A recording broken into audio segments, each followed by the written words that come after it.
During the 1970s and 80s, the violent terrorist group known as the Palestinian Liberation Organization, led by Yasser Arafat, used their position within the villages of southern Lebanon to launch multiple deadly attacks on Israel's northern towns.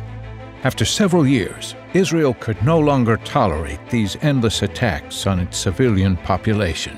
Yasser Arafat's terrorist army was growing larger and more dangerous inside Lebanon as the death toll from the PLO's terrorism steadily rose. The situation reached a crisis when a Palestinian terrorist cell tried to assassinate Israel's ambassador to Great Britain.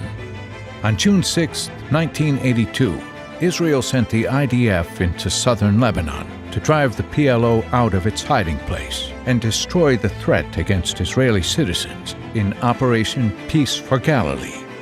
American officials supported Israel's war against the PLO in Lebanon.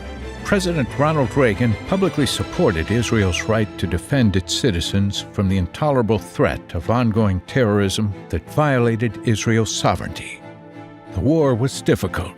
The Palestinian terrorists were deeply entrenched in southern Lebanon's villages, and just like today, the terrorists hid behind civilian human shields.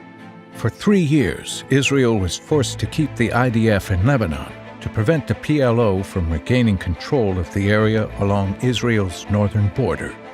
Ultimately, Israel lost 1,216 soldiers in Lebanon before withdrawing in 1985 and leaving behind a small buffer force to maintain order along the border. Israel did not fully withdraw from southern Lebanon until May 24, 2000. Israel's defeat of the PLO left a power vacuum in Lebanon that was soon filled by the rise of Iran's terrorist army, Hezbollah.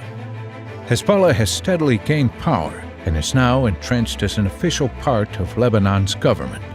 With Iran's help, Hezbollah has stockpiled over 150,000 rockets in southern Lebanon in preparation for a future attack on Israel that would potentially send over 1,000 rockets per day into Israel.